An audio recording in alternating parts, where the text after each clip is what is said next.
Every Who down in Whoville liked Christmas a lot, but the Grinch, who lived just north of Whoville, did not. The Grinch hated Christmas, the whole Christmas season. Now, please don't ask why. No one quite knows the reason. It could be, perhaps, that his shoes were too tight. Hold on. Stop the film. Hi, Phil Hartman here, and yes, like you, I am a Grinchophile, an admitted member of the cult of Seuss, as I like to call it. Now, did anyone notice anything just a little strange here a moment ago? Excuse me, but could we roll this back? Terrific. This is how the Grinch Stole Christmas originally looked. Actually, that's not right. I'm lying. The Grinch was a book, a very popular book by Dr. Seuss. But how did it go from being a book to looking like this to looking like that? A beautifully animated, loved by millions around the world cartoon masterpiece. Well, we've got some never-before-seen footage of how the Grinch stole Christmas that would probably put a smile on even Mr. Grinch's face. And we've rounded up some of the people in the know to let us in on the secrets of the infamous Mr. Grinch. So let's get to them. I finished the drawings on the Grinch while Dr. Seuss, Ted took a look at it, and he said, "Yeah, I don't look like the Grinch, it looks like you." And I said, "Well, it happens, you know." At the animation stand, drawing the Grinch with a rakish flair is world-famous animator and How the Grinch Stole Christmas co-producer and director, Chuck Jones. If you said, you're ... Mr. Grinch. It's got to be Mr. Grinch.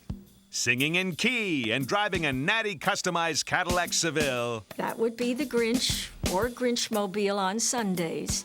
The wife of the late Dr. Seuss, Audrey Geisel. Also in the know are the composer. The idea of having the polka really amused me. The singer. You're a mean one, Mr. Grinch. You're a nasty, wasty skunk. And a couple of Hollywood's most innovative talents. The creative team behind the Seuss-inspired Nightmare Before Christmas. I remember being a little kid and hearing it, and I always felt that he wrote it just for me, that he was talking right to me. I remember the first time I saw it, when he gave that evil smile, and and it just kept going and going and going. And I think it was actually pretty terrifying, I recall, because it just seemed to keep going and going. And it felt like it would never stop.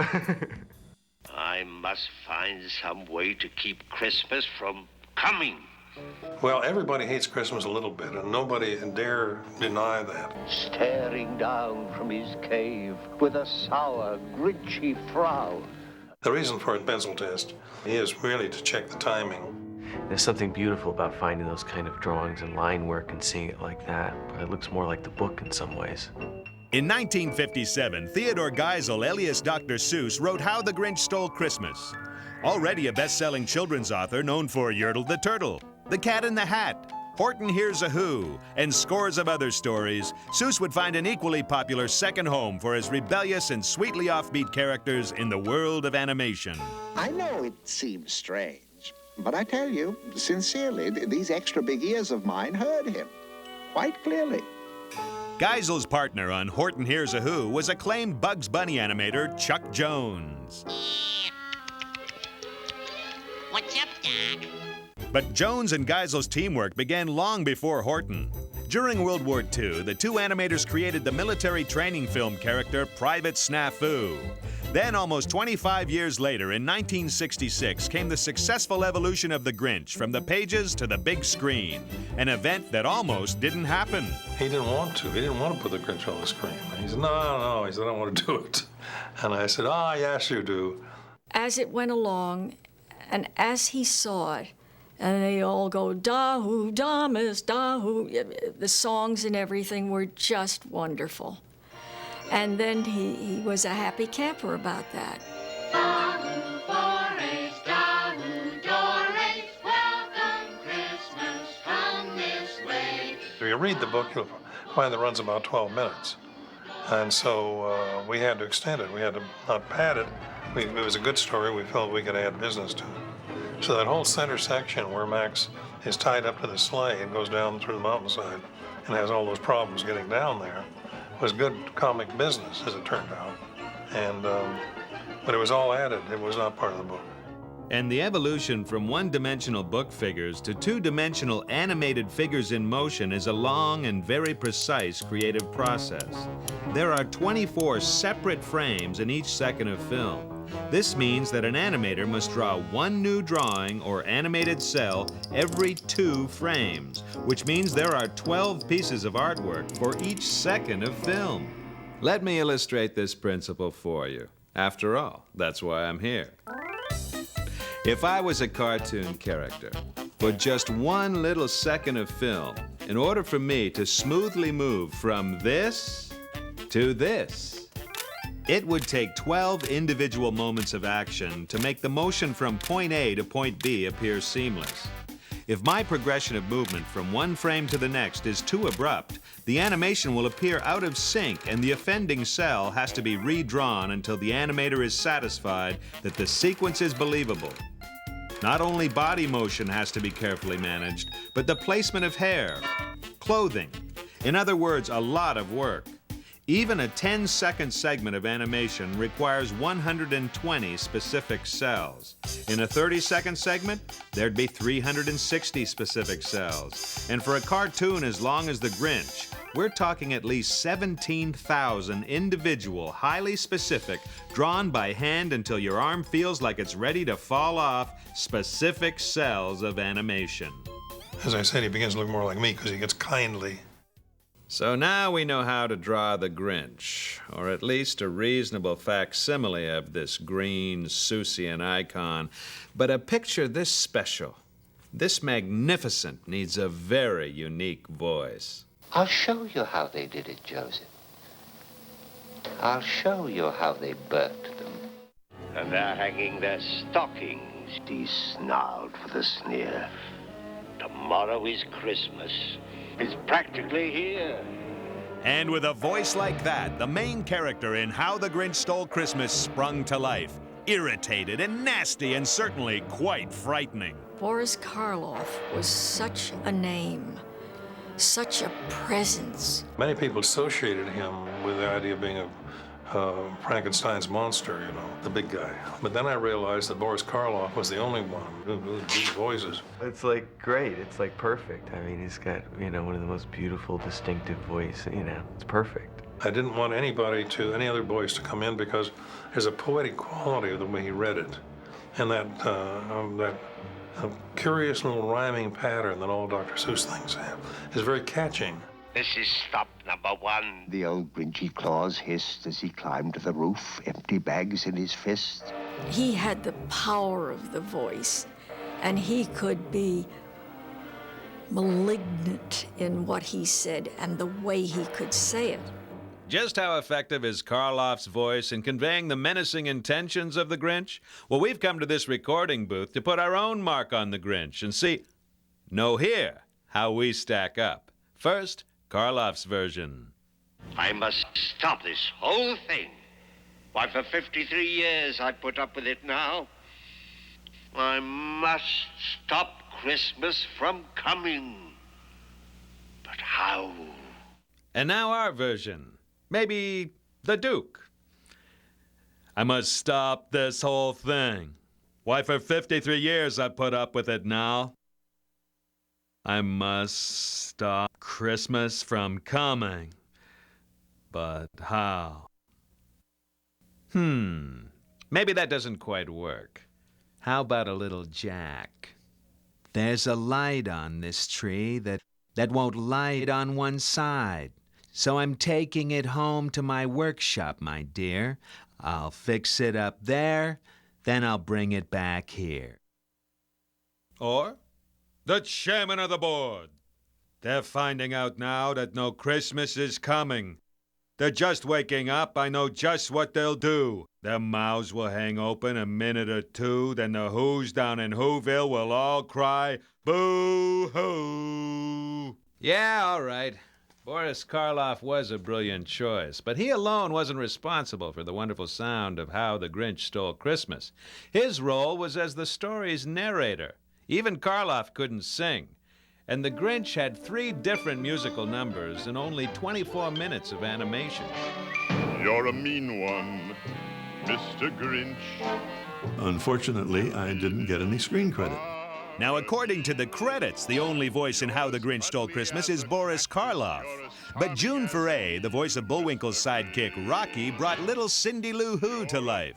And Thurl Ravenscroft, who had the big musical solo, he had some pretty impressive voice credits of his own. Frosted Flakes have the taste adults have grown to love. They're great. Whenever anyone finds out that I'm Tony, oh, do it, do it. What they mean is, they want me to say, put a tiger on your team with Kellogg's Sugar Frosted Flakes. They're great. That's what everybody wants to hear. Your heart is full of unwashed socks. Your soul is full of gunk, Mr. Grinch. It finally got to Ted that he had neglected, or they had neglected, to give me screen credit, and he was chagrined. So he called me and apologized all over the place. And then he wrote a letter to many, to show you what kind of a wonderful man he was. He wrote a letter to many columnists and said, you know, please print this.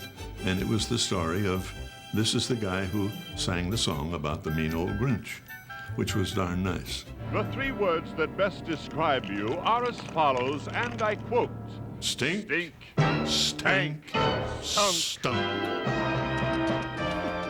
Once on a lecture tour, casually mentioned in front of a college audience that I had written The Grinch, and the house fell in. It was really startling, very flattering too. Trim up the tree with Christmas stuff like bingo balls and hoo-hoo fluff. Put on your dancing shoes, because it's time to meet the composer responsible for one of the few Christmas songs set to polka music. Trim up the tree with Christmas stuff like bingo bees and hoo-hoo fluff. I think it's the first time that somebody wrote a Christmas polka. Albert Haig is a Tony Award-winning composer. And for The Grinch, he wrote all 3 songs. The polka-esque Trim Up the Tree with all the Who's decorating for the holiday. The hymnal Welcome Christmas, sung by the Who's around their Christmas tree. And the piece de resistance, You're a Foul One, Mr. Grinch. Mr. Grinch. Yet he's probably best known as Professor Sharovsky, the music teacher character he portrayed in the movie and television series Fame. And of all his achievements, his collaboration with Ted Geisel stands out in his mind. He wanted to explain to me what this is going to be about. I knew nothing, I just knew the name. And if you think about it, The Grinch didn't mean anything to me. And he said, do you have any paper? Because he preferred to draw than to speak. I've had the privilege of working with some of the really finest lyric writers in the English-speaking world, and you develop a sense when something really jumps at you. And when you hear You're a Mean One, Mr. Grinch, and then comes the analogy, how mean, you know, and you've got termites in your smile. I mean, that's just totally irresistible. You have termites in your smile. And Seuss is just full of those lyrics. Those images are just incredible. The images that he conjured up were so much from a skewed a child's perspective, which is why I think all children really relate to Dr. Seuss's work. Not only is it wonderful to hear his text being spoken, but if you look at the pictures, it has the total non-sensibility that makes perfect sense. In the pencil test, not only can you see the animation in progress, you'll notice there's something else not completely finished. In fact, not even there. Sound. And when we get back, you'll get an earful. The noise, noise, noise, noise, noise, noise. We've heard Boris talk, we've seen how Max moves, but what about the sound effects that accompany both? The stuff people in the movie industry call sweetening. Look and listen.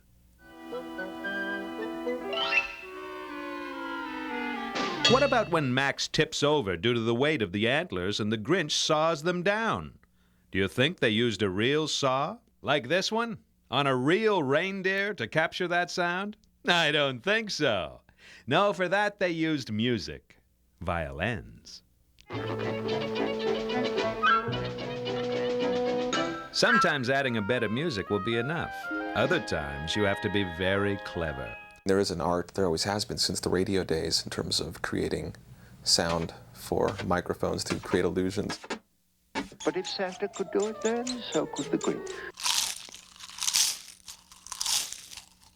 When he came to the first little house on the square, stuffed all the food up the chimney with glee. It looks really fun. In fact, it looks like a lot more fun job than composing. I probably got into the wrong profession. Now, you may not believe this. I know I found it hard to comprehend. But the man behind these legendary phrases... A person's a person, no matter how small. Unless someone like you cares a whole awful lot, nothing's going to get better. It's not. also wrote the following, and I quote, "You're a rotter, Mr. Grinch. You're the king of sinful sots." Sinful sots? Well, what is a sot? Explain to me what is a sot. Well, how is a kid going to know what a sot is? Well, I never met a sot, but I presume that that is a sinful sot would be worse than just a plain sot. Your heart's a dead tomato splotched with moldy purple spots, Mr. Grinch. You hear the lyrics, it's pretty disgusting, really. How could he write sweet stuff about this mean old guy? No way. Your soul is an appalling dump heap, overflowing with the most disgraceful assortment of deplorable rubbish imaginable. When he'd go into that really grungy, grinchy kind of lyrics, I loved them. Mangled up, entangled up knots. You're a mean one, Mr. Grinch. You've got termites in your smile. You've got all the tender sweetness of a seasick crocodile, Mr. Grinch. And given the choice between the two of you, I'd take the seasick crocodile.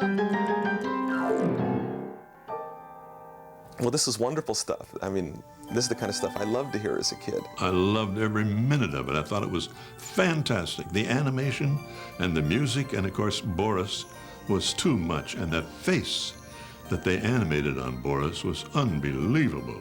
It was wonderful to be working with a character who hated Christmas completely. I think there's a little Grinch on everybody, which is probably why they're so successful. You know, Christmas is coming, you know, when the Grinch Stole Christmas is on. They never dreamed that it would be the classic it was, is, and will continue to be. Then the Grinch thought of something he hadn't before. Maybe Christmas, he thought, doesn't come from a store. Maybe Christmas, perhaps, means a little bit more. Pretty amazing stuff, wouldn't you say? So going back to the beginning, how do you turn that into this, into pure magic? First, you get a creative master. In this case, the ubiquitous Dr. Seuss, Ted Geisel. And you write a book. Then you bring in even more top talents like Chuck Jones and Boris Karloff and Albert Haig and Thurl Ravenscroft. Then you sit back and watch the fantastic fall into place.